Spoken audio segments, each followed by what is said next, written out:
పల్నాడు జిల్లా పెదకూరుపాడులో ఎమ్మెల్యే పాశ్యం ప్రవీణ్ పర్యటించారు. అధికారంలోకి వచ్చి మొదటి సంవత్సరం పూర్తి చేసుకున్న నేపథ్యంలో కూటమి నేతలు సంబరాలు చేసుకున్నారు.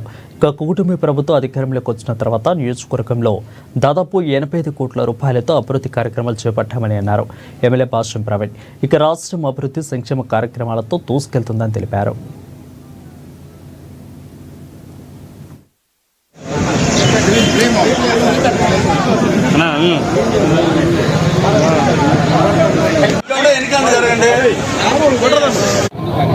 మన నాయకుడు చంద్రబాబు నాయుడు గారు కూటమి ప్రభుత్వం తరఫున ప్రమాణ స్వీకారం చేసి సరిగ్గా సంవత్సర కాలం అవుతుంది.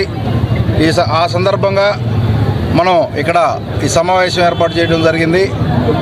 గత సంవత్సర కాలంగా రాష్ట్రంలో సంక్షేమం వైపు తీసుకెళ్తూ అభివృద్ధి వైపు అడుగులేపిస్తూ ఎంతో ఆర్థిక వ్యవస్థ చిన్నాభిన్నమైనప్పటికీ వాటిని గాడిలో పెట్టి సరిచేస్తూ ఎంతో కష్టపడుతున్న మన నాయకుడు వారికి తోడ్పడుతున్న పవన్ కళ్యాణ్ గారికి ధన్యవాదాలు తెలియజేసుకుంటూ రాష్ట్ర ప్రజల తరఫున అట్లానే మా నియోజకవర్గంలో దాదాపు ఈ రోజు వరకు నేను 84 కోట్ల రూపాయలతోటి అభివృద్ధి కార్యక్రమాలు చేయడం జరిగింది.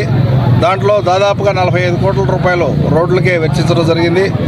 అంతేకాకుండా మాదిపాడుకు సంబంధించిన బ్రిడ్జి కూడా శాంక్షన్ అయ్యి పనులు మొదలుపెట్టడం జరిగింది. అట్లా రకరకాల కార్యక్రమాలు చేస్తున్నాం.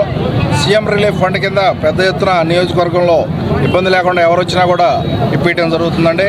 అట్లనే రాష్ట్రంలో రకరకాల ప్రోగ్రాములు చేస్తూ ఉన్నారు. మా ప్రభుత్వం రాగానే 3,000 రూపాయలు ఉన్న పెన్షన్ని 4,000 రూపాయలు చేయడం జరిగింది. మొన్ననే మెగా డిఎస్సి కూడా అనౌన్స్ చేయడం జరిగింది.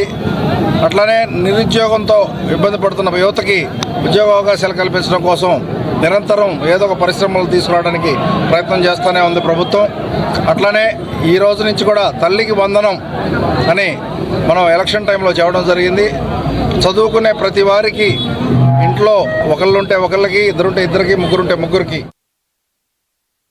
పల్నాడు జిల్లా